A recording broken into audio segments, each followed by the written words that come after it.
All righty, coming down in 3, 2, and 1. And welcome on in to the early but still post-game edition of the Blue Horseshoe podcast. He is George Bremer. I am Ryan Hickey. We are coming off of what you technically, George, can consider a win here. Colts beat the Patriots 10-6 in Germany, moved to 5-5 on the season. Now enter the bye week in a game, right, that we talked about on the preview pod on Thursday about if you want to use the P word again this season, playoffs, you got to win this game.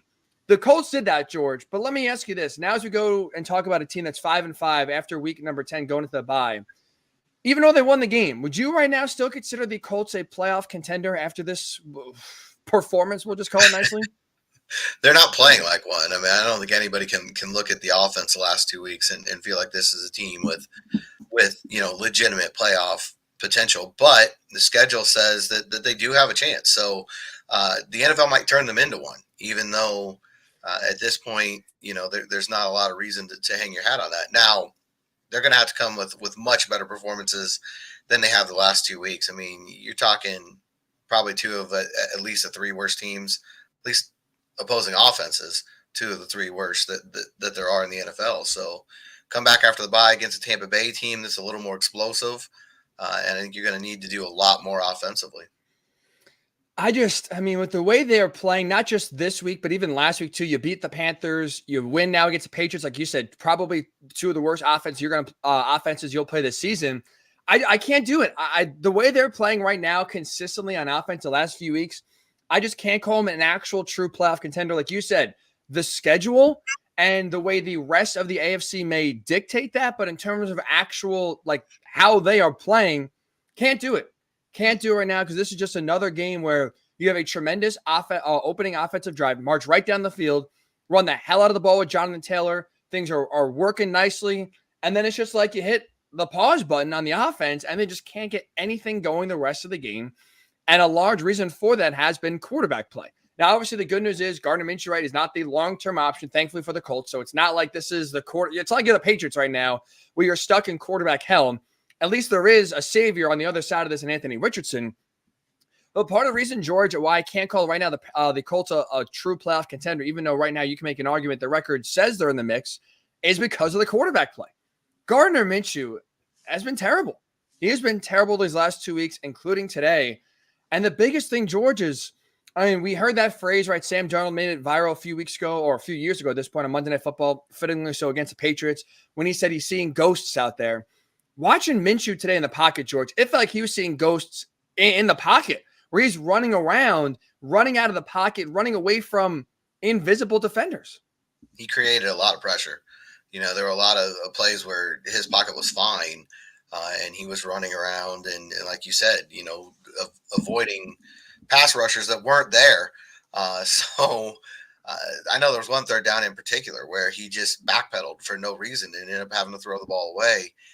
Some of the people that were there, if you're following them on Twitter and they're able to see what's going on live, so there were open receivers, on a lot of these plays when he's running around in the backfield and avoiding a pass rush that's not there. There were options downfield, and he wasn't able to take advantage of that. So, the offense right now completely stuck in neutral, and a lot of that comes down to the quarterback. So, I think one of the things that is difficult right now, they obviously put a big premium on trying to limit the turnovers, and they've done that. I think it's 2 now in the last 3 games. But you're also not an operational offense at this point. You did get some explosive plays today. They had the 28-yarder to Downs on what was an outstanding catch by Josh Downs. You had the 30-yarder apparently to Isaiah McKenzie that I just don't recall. It had to be on the first drive, but it's there on the stat sheet. I don't remember it happening, which is not, I'm getting old, so that's not that unusual. And then the 21-yarder to Alec Pierce. But, even with those explosive plays, it wasn't enough to get anything going in the run game.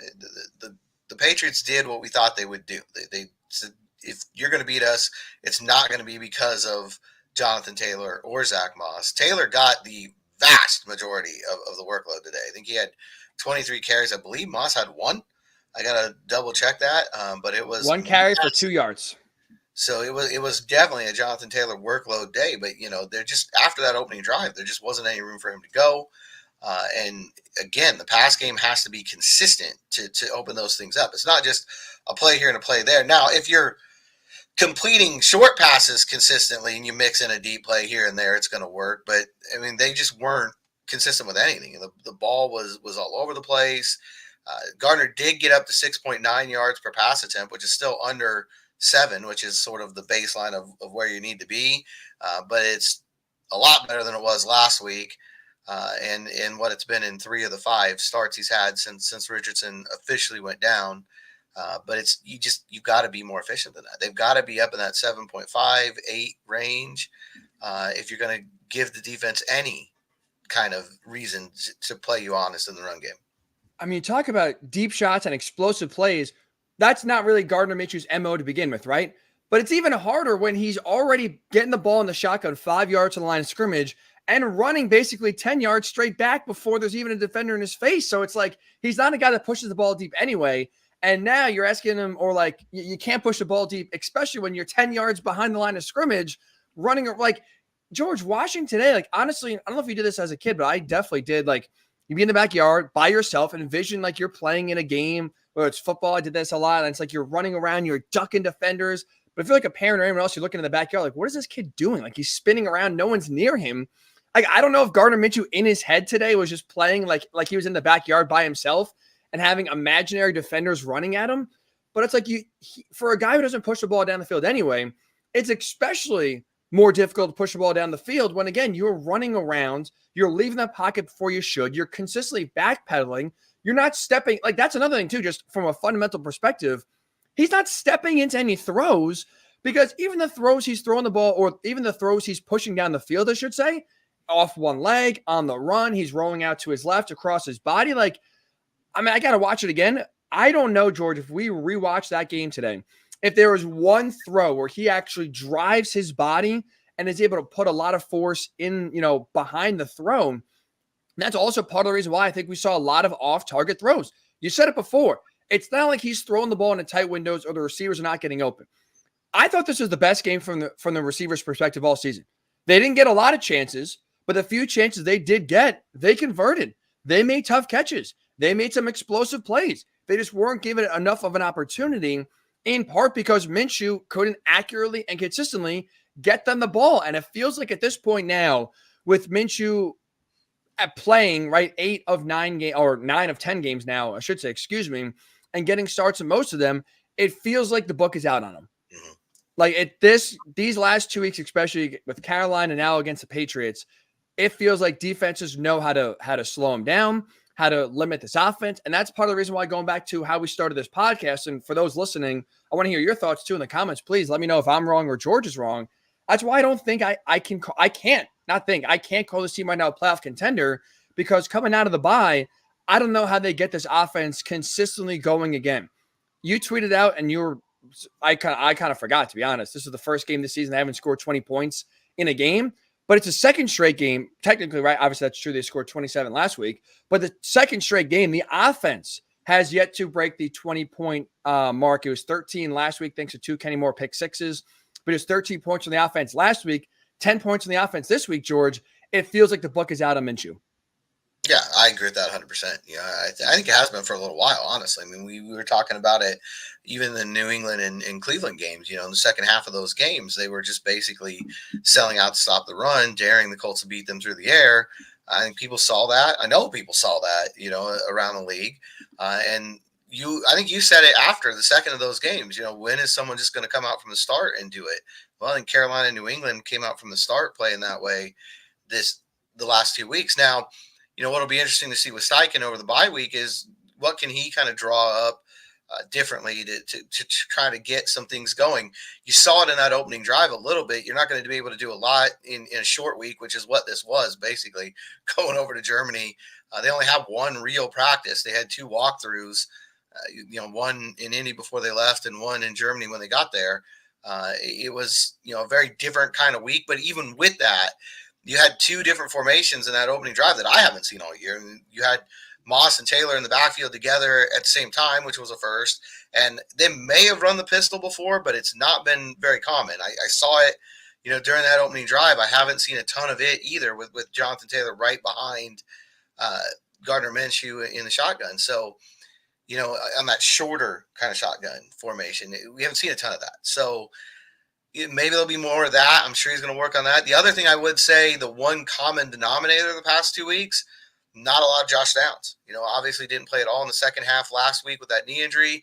And this week they're being smart with him. He played, but you were trying to kind of pick your spots with him. He still probably made the play of the game, but he wasn't out there on a consistent basis. And I think he's somebody that really helps this offense get into a rhythm. He's that guy that catches those balls over the middle. He's the one that's going to get the 5, 6, 7 yarders to set you up in better second and third down situations. Without him, they seem a little lost, honestly. And that's kind of ridiculous when you're talking about a rookie receiver. But that's the observation I have from the last 2 weeks. And no, right. He's still limited with that knee injury. And so I think it's a little bit of why he was not as featured as much on this offense. But you are right. It goes back to, again, the frustration watching Gardner Minshew play. And going back to, I think, the assertion of that the wide receivers play their best game is just like you mentioned, Josh Downs finishes the game 2 catches on 3 targets. And like I said, that big one there, the dive to keep that drive going there, make the Patriots burn all 3 of their timeouts at the end of the game, helped in part win this game.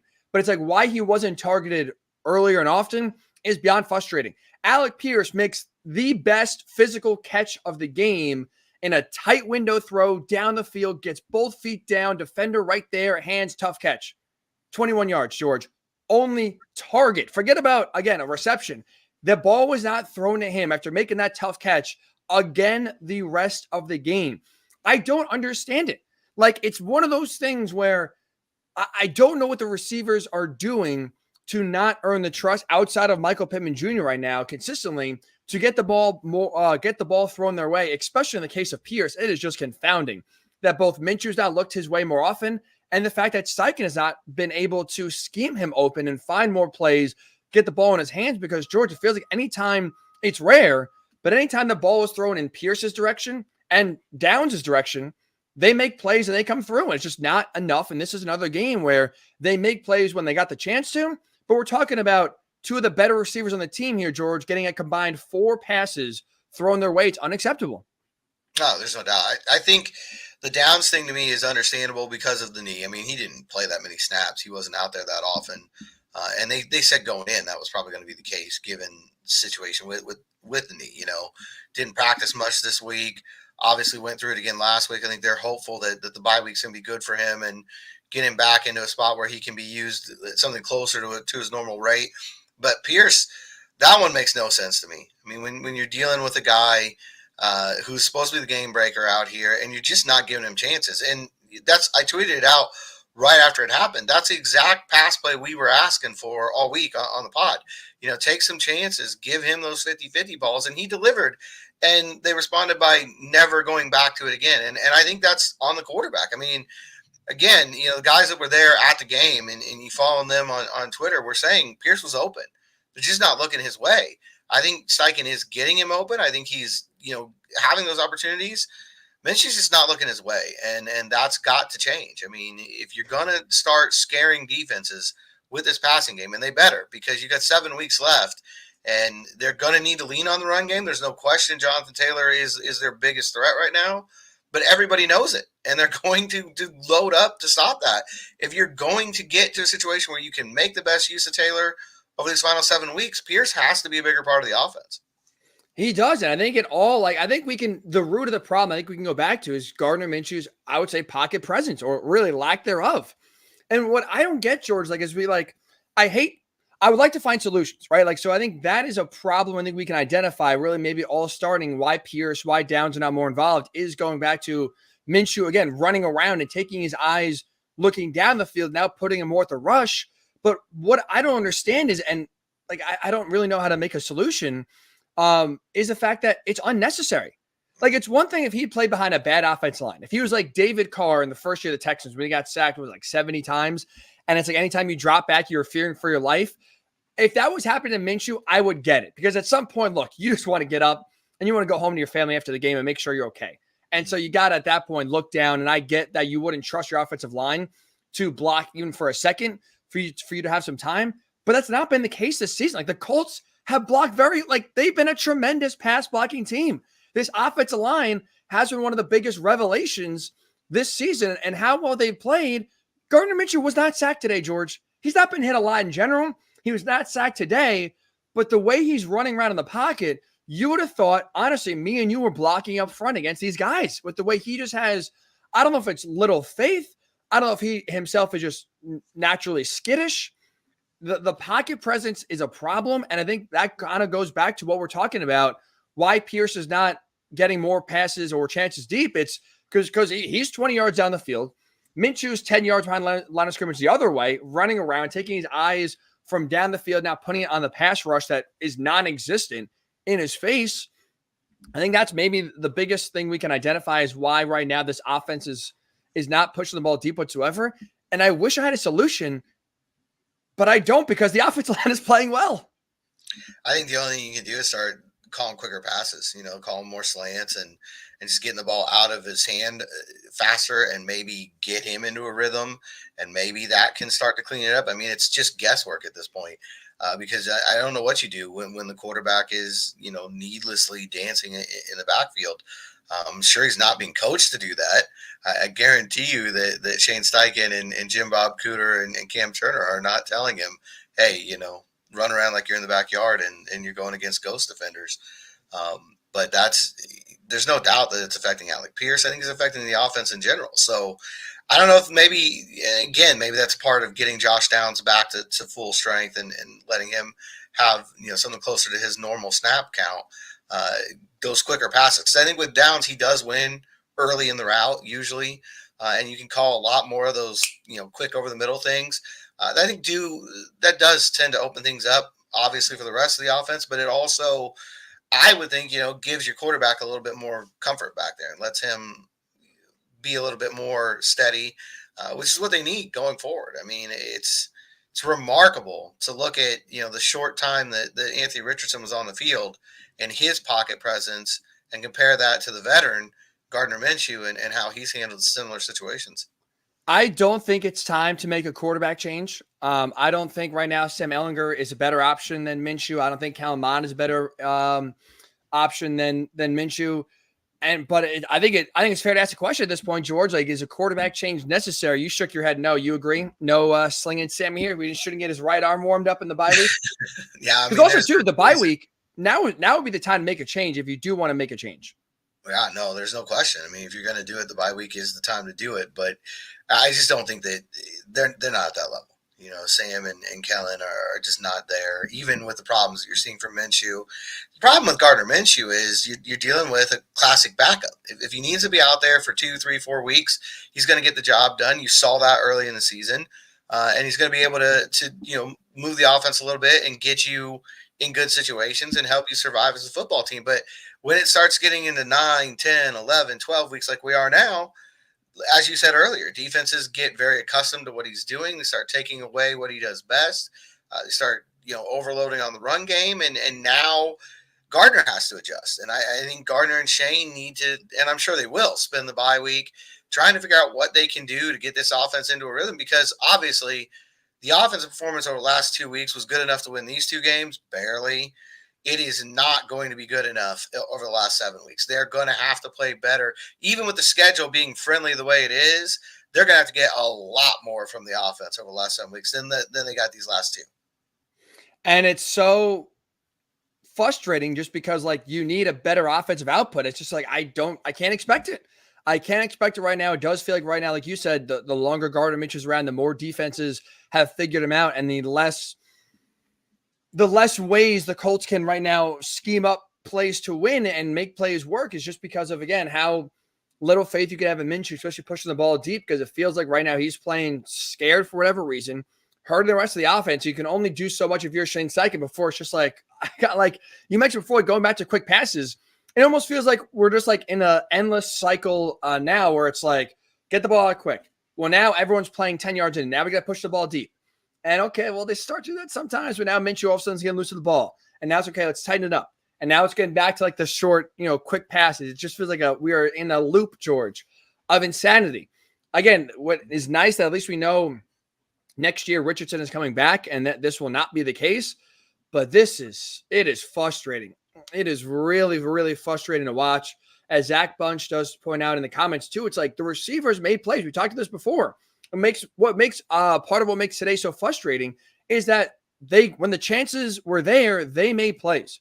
But again, we're talking about Minshew not giving his receivers anywhere near enough targets and opportunities to make plays. Again, we're only talking about 18 completions on 28 attempts. Like you said, 194 yards. The 6.9 average yards per pass attempt is better, like league average, but it still feels a little bit bloated as well with some of the big plays that were made, where a lot of these were just kind of running around, throwing it up, and having your receivers come down with it sometimes, but definitely should have happened more. And with the lack of a threat in the pass game, 13, or I should say, excuse me, just 69 yards for Jonathan Taylor on the ground on 23 carries, just 3 yards a carry.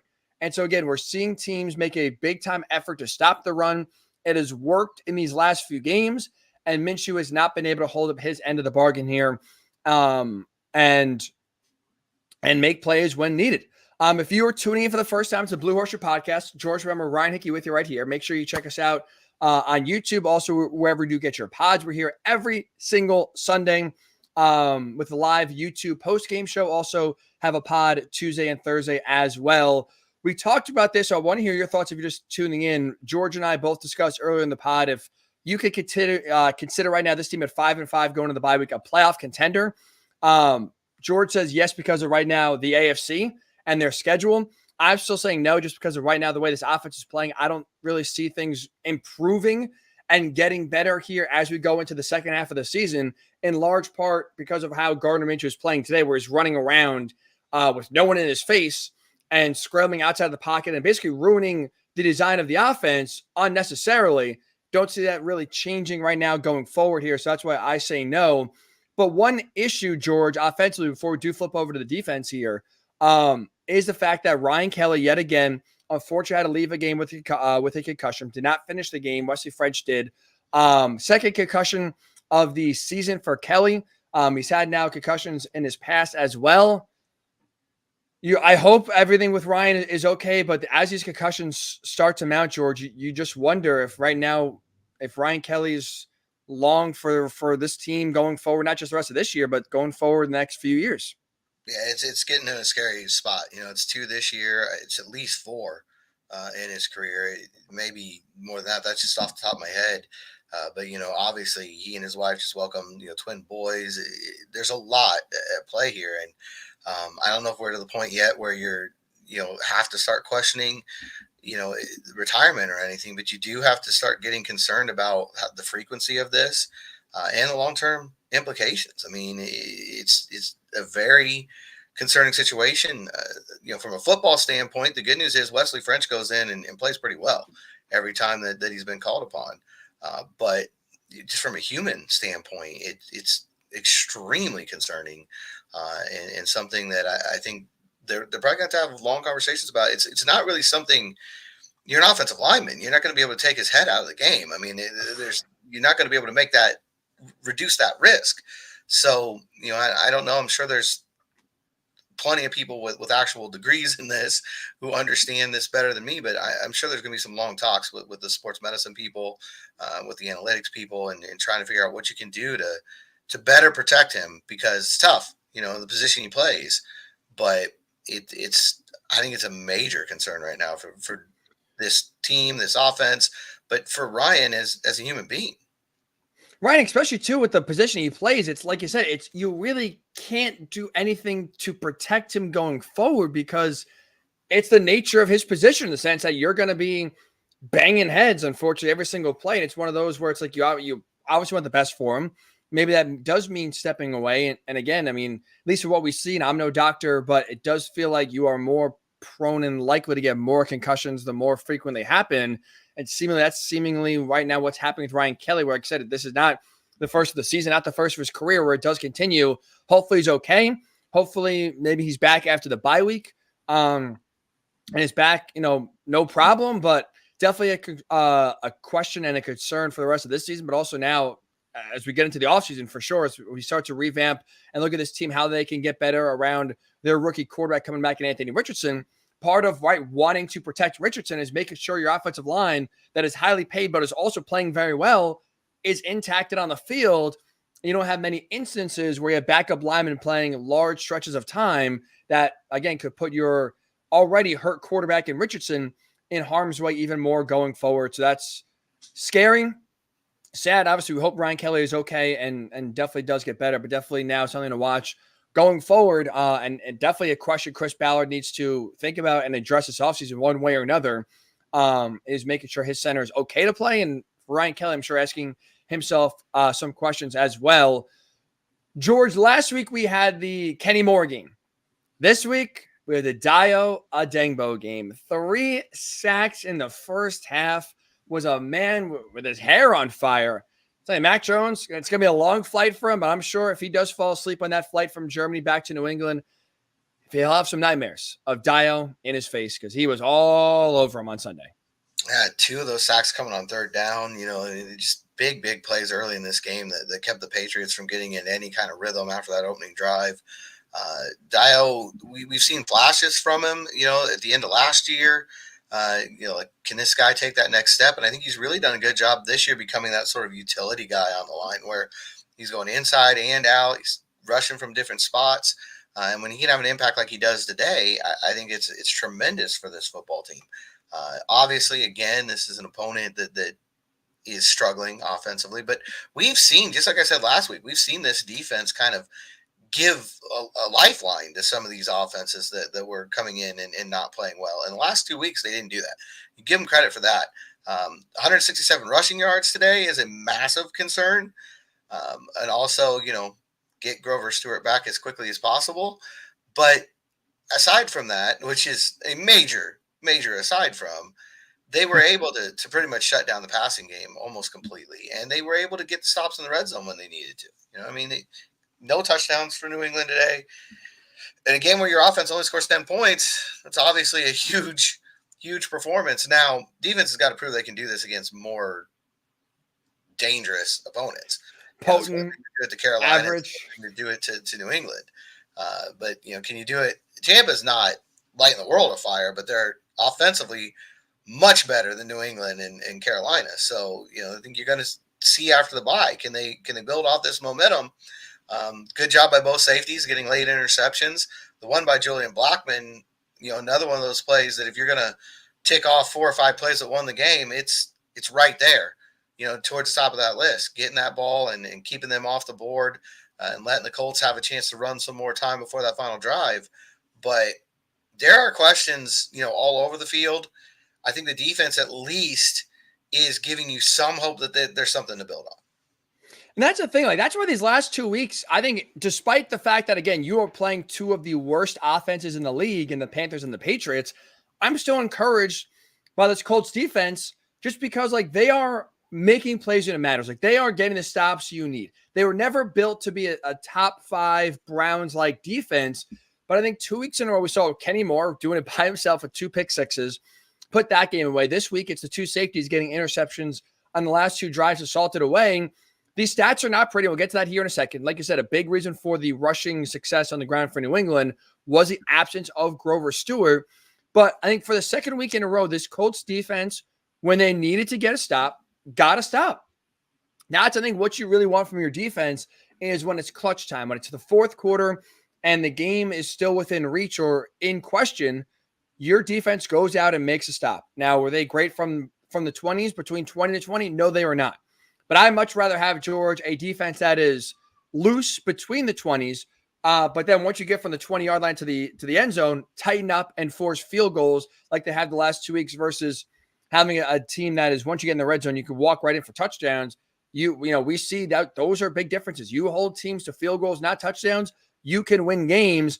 If the Patriots, both times they got, field goals were touchdowns. Obviously, we're talking about a 14-10 loss here. This team is 4-6 and everything is spiraling in terms of this season. They, again, easy opponent, but even when the Patriots are running the ball down their throat, they tightened up in the red zone and made stops they were not doing earlier this season. And that to me is encouraging. It really is, even against a bad opponent. Still, I think it's something that's you can take as a positive from this Gus Bradley defense. And for as many things as we've pointed out that are going wrong, and for as many things that they need to improve on, I think they've hit your win total number now, and they're over mine.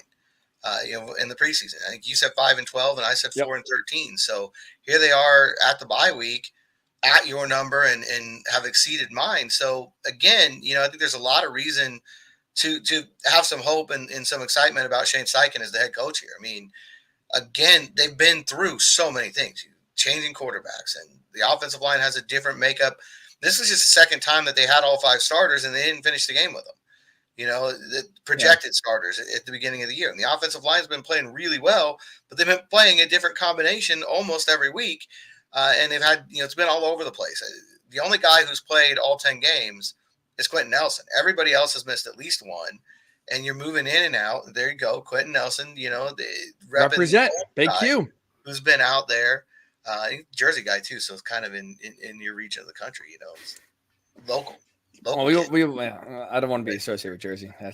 That's right. New York and Jersey cannot. The 2 New York football teams, that's Jersey right there. They play in Jersey. That's Jersey's problem.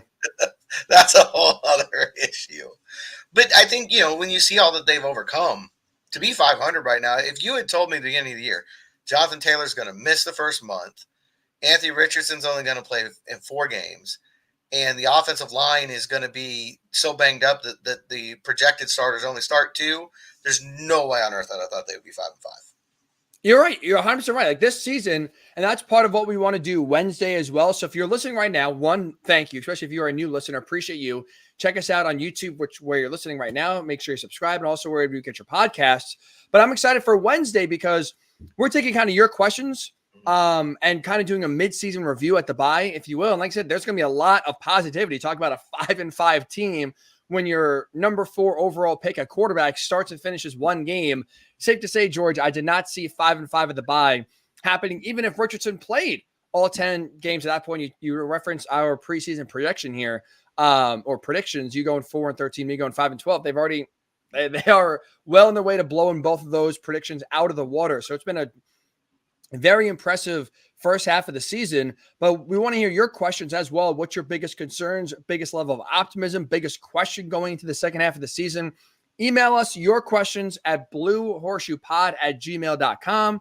bluehorsehoepod@gmail.com. We'll answer a lot of those questions in what is going to be a Wednesday bi-week edition of the Blue Horseshoe Podcast as a mid-season review. And that's also too, George, I think another thing I want to bring up here about the defense, about this game that's encouraging going forward here, is they were obviously bad to start the year. They've been bad. They've allowed teams like the Saints, who were scuffling on offense coming into that game, to all of a sudden wake up and drop 38 points and kind of get back rolling here. You allowed PJ Walker back up on the Browns to score 39 points on you at home. What is encouraging about this defensive performance, and why I'm not I don't care about the opponent and the Patriots, again, being the second worst offense in terms of points per game average this season coming into today's game, is we've seen this Colts offense and this Colts secondary be bad. But the good news is they're not the worst, because if they were truly the worst, they would have allowed the Panthers to light them up. They would have allowed the Patriots to light them up. To their credit, the Browns, even without Deshaun Watson, even without Nick Chubb, do have talent, especially on the offensive line. The Saints, we know, have a lot of talent at skill players, especially, just weren't able to put it all together. At least you can look at, the Panthers stink. Patriots stink. Well, the Colts and their questions about the secondary at especially outside corner stepped up and were able, for the most part, to shut down this attack the last 2 weeks. So at least they are able to beat the really bad competition. Now, obviously, it's still a long way to go to slowing down, offenses at the levels of Kansas City and Cincinnati. Long way to go. But at least they have a starting point where they have shown progress from week 1 until now, week number 10. I think that's definitely one of the biggest things we've talked about and are looking at. And even too, they've shown you, they are bad, but when they are playing maybe, let's say, equally as bad opponents in offense, they can win those battles. Yeah, I mean, that's the thing. And where they were at, coming off the Cleveland game and the New Orleans game and all those questions over at that other corner spot, they were able to stabilize against bad offenses, but they were able to stabilize. And you didn't notice Darrell Baker the last 2 weeks, which I think is probably a great compliment to him, given, the struggles that he had earlier this season. Now, that's, I think, the thing about defense. You're talking about the offense and how are things going to get better, and you've got to look for answers, and you got to find ways to do things that you're just not doing right now. But the personnel is probably going to be pretty much the same. Defensively, you should get Juju Brents back. Maybe here after the bye. We'll see how that works out. You're going to get Grover Stewart back, I think, after the Bucs game. I believe that's his 6th hit of his suspension. If not, it's the week after that. So you've got some pretty big-time guys coming back in the lineup here in these last 7 games, and then maybe, that's going to help the defense move that next step forward and continue to play better and better. I don't know what's going to make them all of a sudden a threat to Cincinnati's offense, but again, the schedule the rest of the way is not, on paper at least, is not overly daunting. You've got Tennessee in there that I'm sure will be a tough game on the road. You've got the Steelers. You got the Raiders, who will be playing better without Josh McDaniels. You've got the Texans and what's been an outstanding rookie quarterback and C.J. Stroud. But you don't have anybody outside of Cincinnati who's a guaranteed playoff team and who's looking like they're in really good form right now. Everybody else is at least in the Colts neighborhood in terms of where their talent level is, where their current form is. So there's a chance. There's a chance to put something together. Now the offense has got to get a lot better. I think that's the key here. They've got to be a much better offensive team if they're going to make this run, but the opportunity is there. Opportunity is absolutely there. I just clarified 2 more games left for Grover Stewart. He's going to miss the Bucs game. Eligible to return after week 14 or going into week 14, I think. So he still has 2 games left. He's going to miss. He's missed 4 up to this point. So you're getting him back. But again, this almost just is a nice test for the Colts in terms of finding guys to replace him. Now, again, today with the way the Patriots ran the ball, can't wait to get Grover Stewart back. That's for sure. But on the other side, in the secondary, again, Patriots don't have, like, Mac Jones, not very good. We'll get to his benching here in a second. I was shocked by that. I don't know how you felt, George. But and the receivers are not very good for New England. I get that. But again, you're talking about Jalen Jones and Darrell Baker Jr. being the 2 guys on the outside the entire game. And really, I'm trying to think, like, outside of like one Demario Douglas, big time play. Like, there's really no other explosive play that was made in the passing game. They did a really good job in 2. I know Baker started as the week 1 corner, so I can't say that there's not a lot of expectations for him coming to this year. They figured him to be a big contributor, but I think also part of him starting week number 1 was going to be a placeholder until Juju Brents was able to come back healthy. But they definitely were not expecting Jalen Jones to be out there logging 60 snaps a game at outside corner. So that's another thing where, like, you are seeing contributions from 2 guys in the secondary doing a good job in this game. And again, I think shutting down what has been a bad passing offense and not allowing them to get hot. No, and I think that's one of the things to keep an eye on, over the last 7 weeks is if and when Juju comes back, do they have a cornerback group that they can count on going forward? Is Jalen Jones and Juju Brents a combination that can work for this team? And I think it's a legit question. It's going to be something that we'll see how it plays out. Hopefully Juju's able to get back here quickly after the bye, and you can get a decent look at that over the last couple of months of the season. I think that would be, really, really one of the probably critical things to watch. As a lot of this is placeholder stuff. Minshew's a placeholder. The offense is going to look a lot different than it next year than it does right now. But the defense, there are pieces here that are long-term pieces that are still on the field or will be back on the field quickly. And so it'll be interesting to see if they can kind of come together and use the momentum that they have kind of gained over these last 2 weeks to make a run over these last 7 weeks. I think it's going to be really intriguing to watch that because, again, the schedule sets up in a way that it's possible. One of the biggest disappointments from the defense, I thought today, George, was the play of Shaq Leonard. And part of what leads to that disappointment was the fact that each last 2 weeks, he, of course, also, by the way, in the pod is already posted and the preview pod is done. So, of course, he loves to speak after we do our final pod before the game on Sunday. He has spoken to the media the last 2 weeks and has basically voiced his frustration with not being on the field more, not being on third down. He feels like the coaching staff does not trust him to make enough splash plays. He's not been shy about voicing his frustration. And the frustrating part is you can voice that and feel upset, but then the plays and the opportunities you get, go make a play. Go show them wrong. And from the very first drive, George, he had an opportunity on a screen pass to Ezekiel Elliott to make a play in the backfield, start for that Patriots drive they were moving right down the field by that point. You could have made your presence known and you could have put and backed up your words with actions right away to start the game in Germany. Misses the tackle, 20 yards down the field goes Zeke. Now, again, they stopped him and held him to a field goal, but opening drive, George, chance right there for Shaq Leonard to make while playing. I believe it was the very next play, too, had a chance to tackle Zeke Elliott. He broke that tackle on like a 9 or 10-yard run. So right there, chance to make a play, couldn't do it. The stats won't tell you he played bad. He was second leading tackler in 9 tackles, but I thought this was, this, off the top of my head, this could have been the worst performance of Shaq Leonard's career on Sunday. It was down there.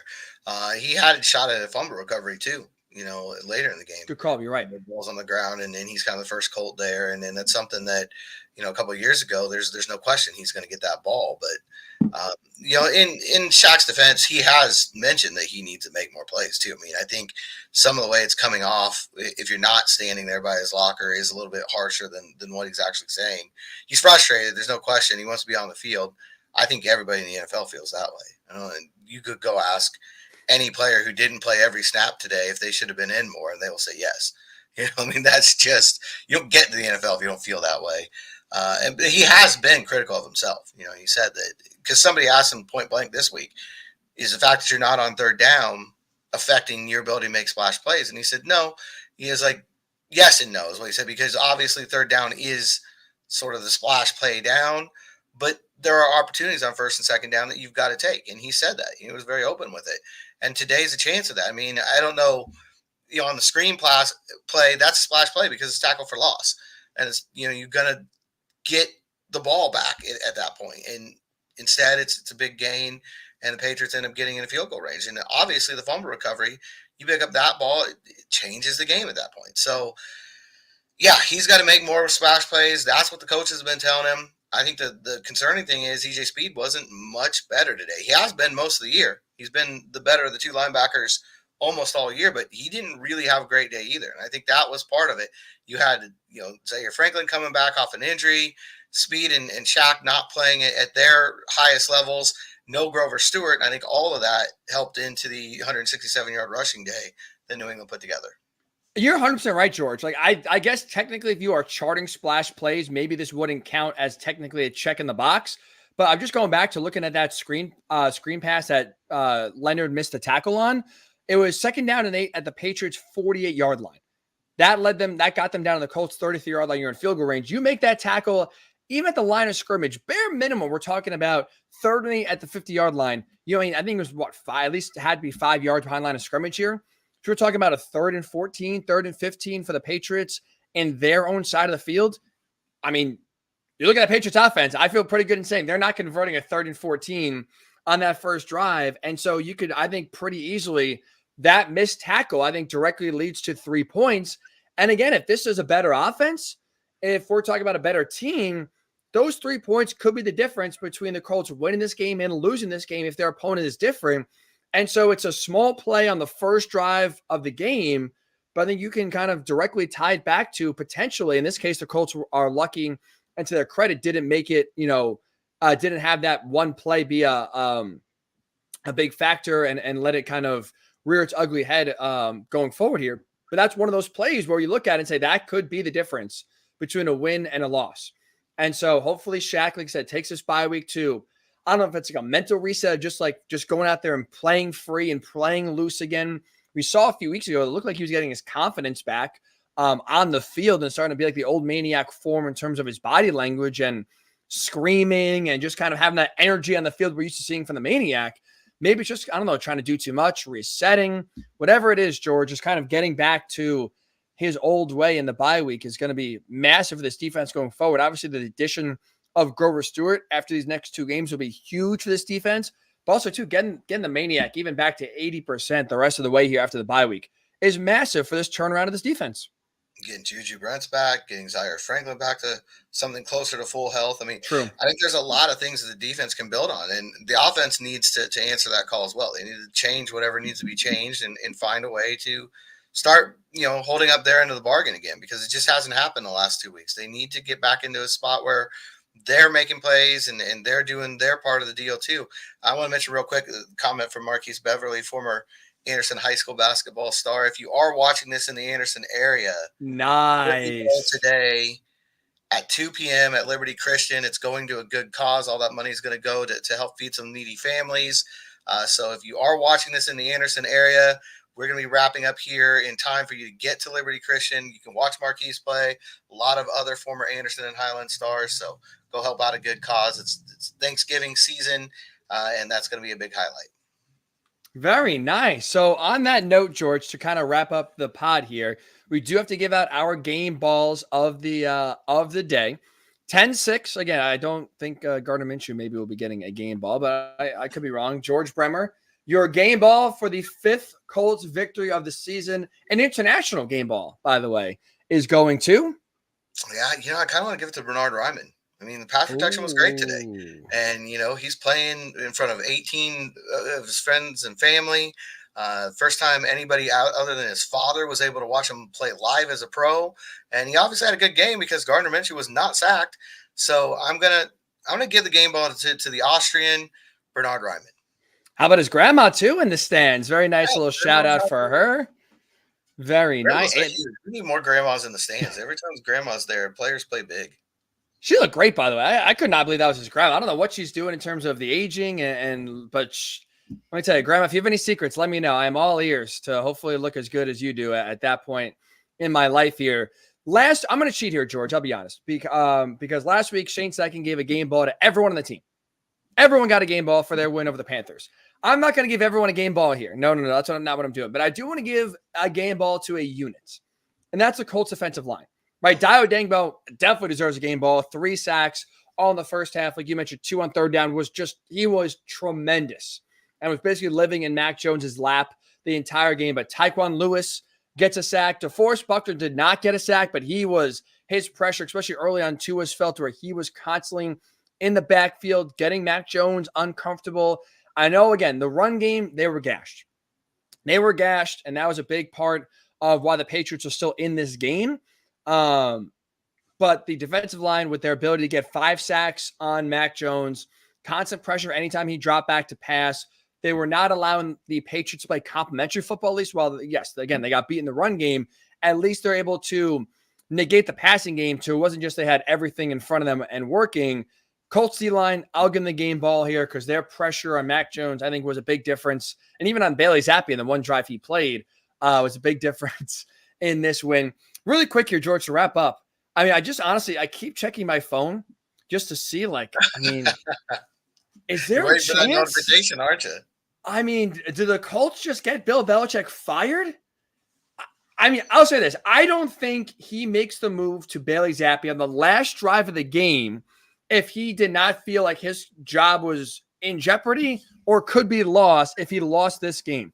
I think it was fitting that Rich Eisen said to start the game and kind of talked about a conversation Robert Kraft had about how he wanted this game in Germany for a decade, how it's really important for them to win this game now that they're finally here. I can't remember another time where the quarterback's been healthy and you take a guy cold off the bench with 2 minutes to go with a chance to win the game to put him in on a 2-minute drill here. That reeked, I should say, of a decision made out of desperation and decision made out of fear, even with how bad Mac Jones is playing, out of fear that his job could be lost if this game is lost. Yeah, there were some really interesting things going on in that game. And Rich Eisen, again, kind of drove that point home again after the game, after the final buzzer. You mentioned again that this was a game that the owner really wanted to win. And I felt like he was trying to, insinuate some things there as well. The Bailey Zappi situation is the most obvious one. That was just really odd. Bringing in a quarterback cold off the bench. Not that Mac Jones was playing well, but you just don't see that happen very often. Also, when they didn't put a punt returner back, when they went all out to block the punt there in the end zone, it's just not something you see happen, very often, unless you've got a coach who's trying to make a spark, trying to do something desperate, as you said. We'll see how it plays out. We know there were reports out there. He got asked about it during the week in one of his pressers. So it's not nothing. And again, I think the broadcast was really trying to drive home the point that this was a game the owner really, really, really wanted to win. Maybe we won't get news of it now because I guess you got to make the trip back. I mean, you're not going to pull a USC and Lane Kiffin and leave him on the tarmac in Germany if you're Robert Kraft, especially for a guy who's won you 6 Super Bowls. I think you at least give him the decency to fire him on his home turf. So maybe this announcement won't come until later tonight. Maybe it won't come till this week. Maybe it won't come at all. Maybe he'll just ride out the rest of the year, lose as many games as he can, and they kind of reset cleanly once the year's over. But there's, if not fired today, George, just feels like at least another log on the fire of just like Bill Belichick does not seem long for New England. A game Robert Kraft really wanted to win. I know the two teams they've not been anywhere near the top of their level really since Andrew Luck retired from the Colts and Tom Brady left the Patriots. But this is still a rivalry where I think both owners want to beat each other. And so it can't be good right now for Bill to lose internationally in Germany to the Colts. And what was just a disgusting offensive performance. I think that also drives home the frustration as well. So that's something to watch.